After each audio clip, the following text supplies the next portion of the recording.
people in this community and anybody that's experienced hardship of any sort is not an inspiration, because at the end of the day, we're all inspirations in some way, shape, or form, and we're all inspiring.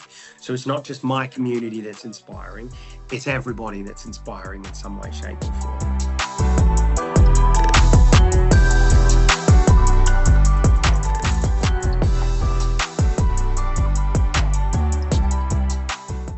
That's a great question. Originally I was found in a box on a battlefield in Iraq by two soldiers who were supposedly shooting at each other.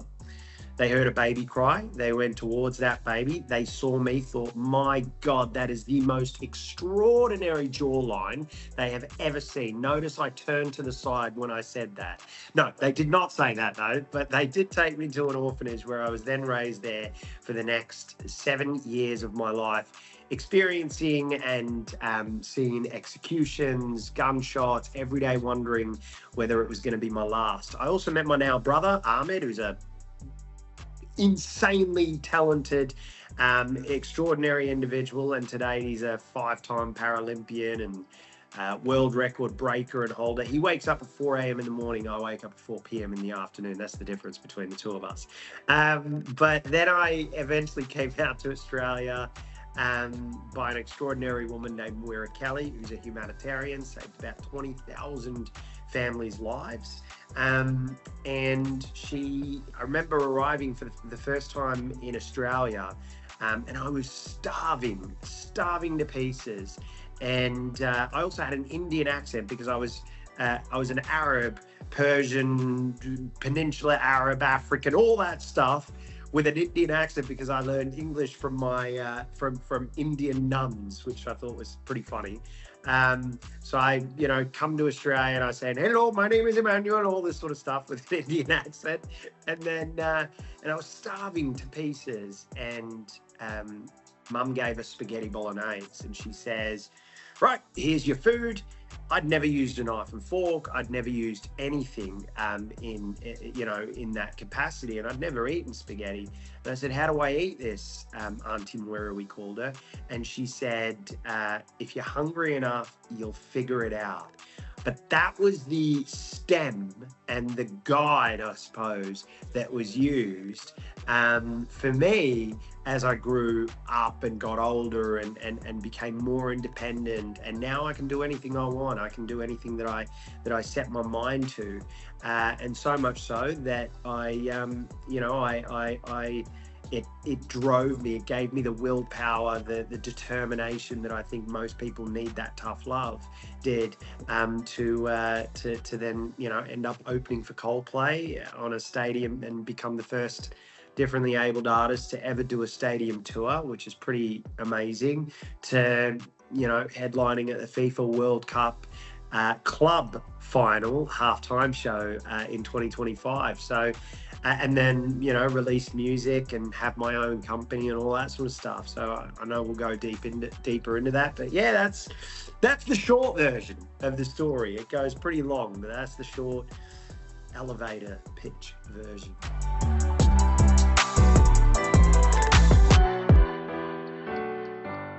That is a great question as well. How does it feel? So first of all, I don't classify myself as disabled. I see myself as an outlier. For me, an outlier kind of covers multiple arenas, but that's how I see myself, right? And there's no right or wrong in this world that we live in, right? This is just the way I like to see myself. So an outlier is psychologically divergent, which is neurodiversity as well as autoimmune. Somebody that is physical, so that's limited by their physical surroundings. So if you're if you're blind, you're deaf, you're physically different like myself, you are extraordinarily good looking. That's a disability, I think, in some way, shape, or no. But people that are have exclusory conditions, so autoimmune, recovering from cancer, limited, short-term, disabled from the world in some way, shape, or form, cystic fibrosis, etc., etc.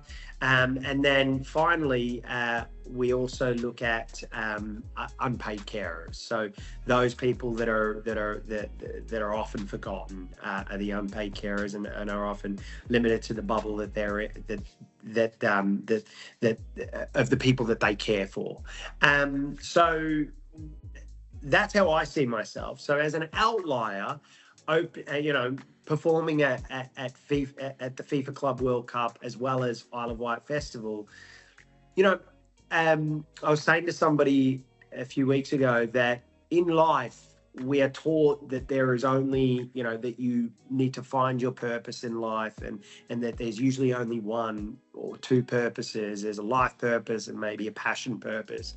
I'm a strong believer that there is thousands of purposes in our own life. And I think as technology advances and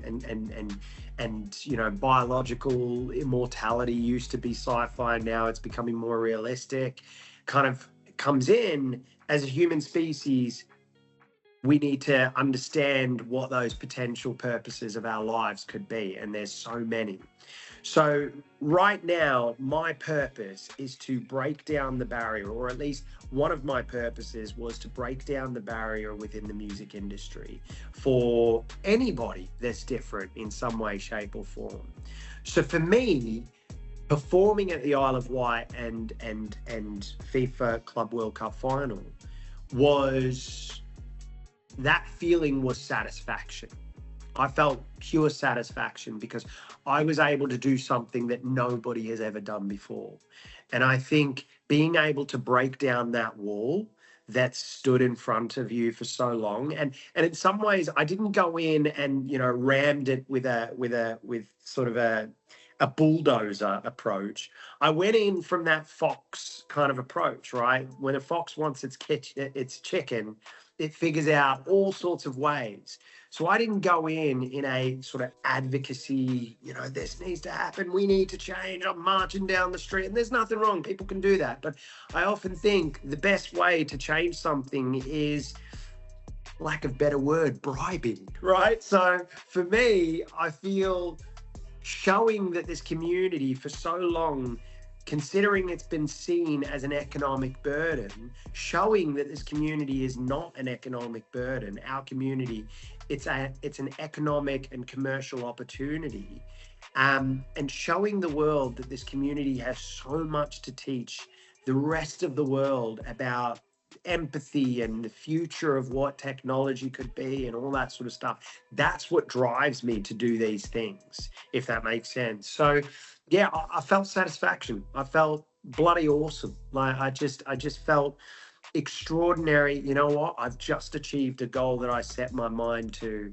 years ago, and I've achieved something that nobody has.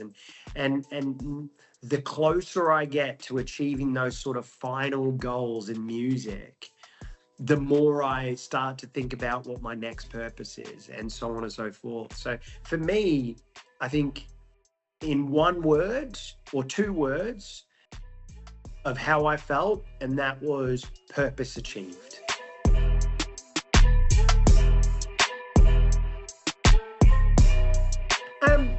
I had an argument with somebody who's like a massive advocate for no entertainment during sport, just, punditry and all that sort of stuff.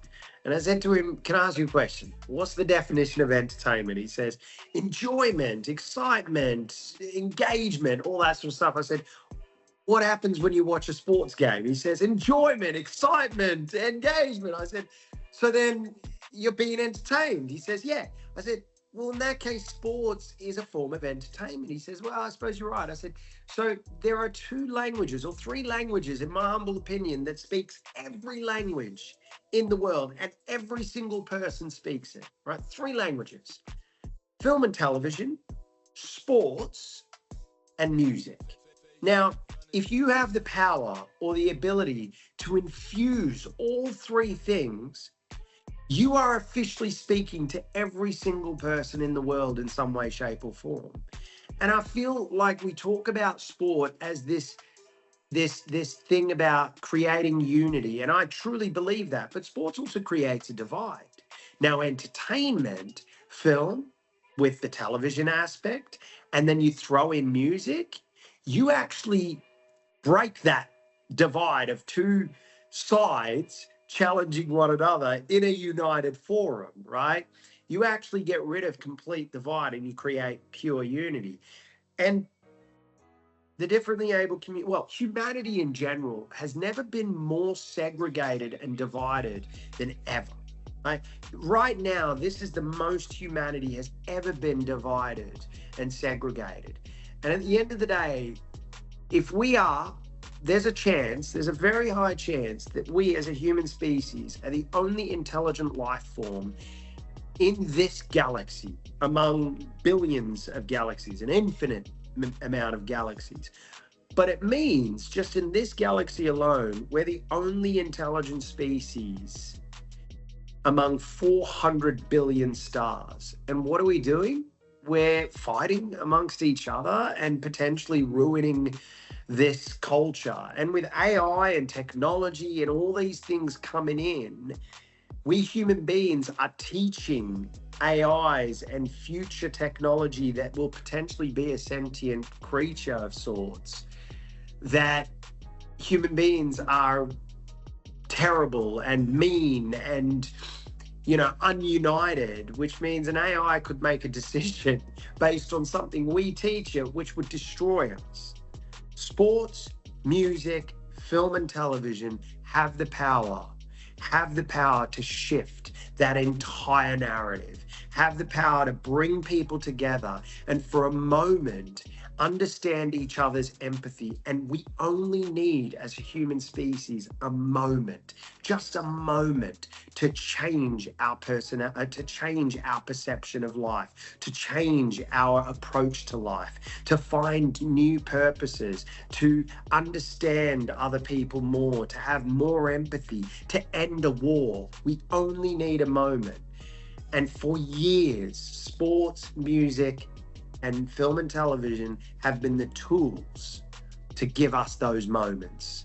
So why not continue allowing those moments to exist? And that's what I said to him. So how do I feel about this, you know, how sports can change the world?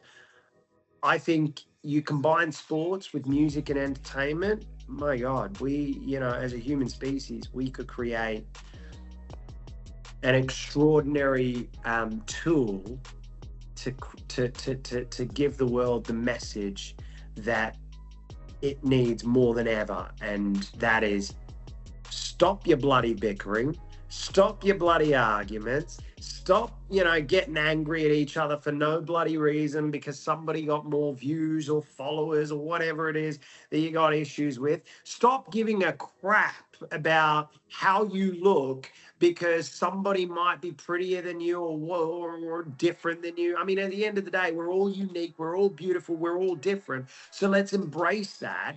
And we're all beautiful to someone. So just find that someone, stop arguing, stop fighting, and unite. Enough is enough. So sport, music, and film and television has the power to send that message.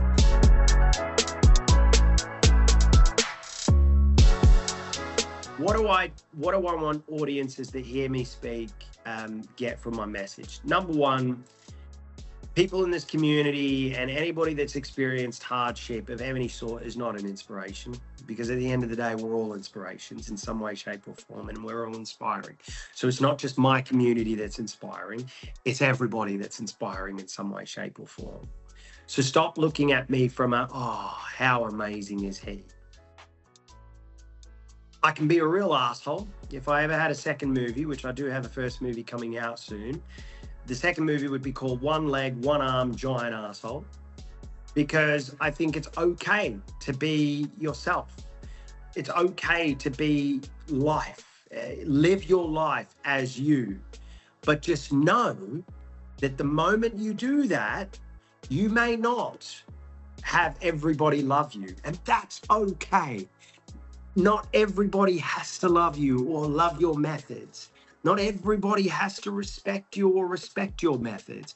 We are all unique and independent and different. So do the things you need to do and achieve the things that you need to achieve in your independent way, in the way that works for you the best. As long as you are executing, that's what matters most, right? From a business perspective. Always, no matter what it is, lead with empathy, because at least if you are an asshole, you know you're an asshole.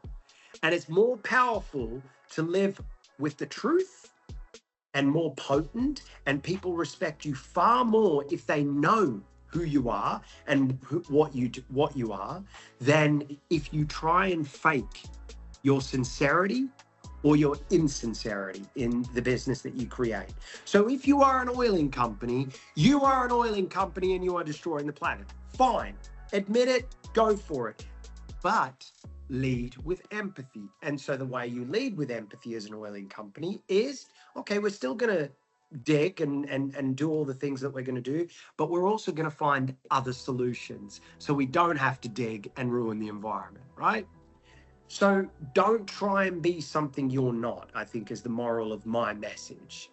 It's always dream big, always, never dream small, always dream big. It doesn't matter how big your company is, it doesn't matter how small your company is, always dream big. And always make sure that no matter who you are and what you are, do not segregate anybody because you think they may not agree with what you do. Do not judge a book by its cover. Never do that. There's a reason that saying exists, so follow it. And so be inclusive in your approach and be curious. Ask the question, dream big, fight hard, believe in the system that you're creating, but also remember, be agile. Things change very, very quickly. So be prepared for that change and embrace change for what it is, and be, you know, be the fox. Don't be the bull.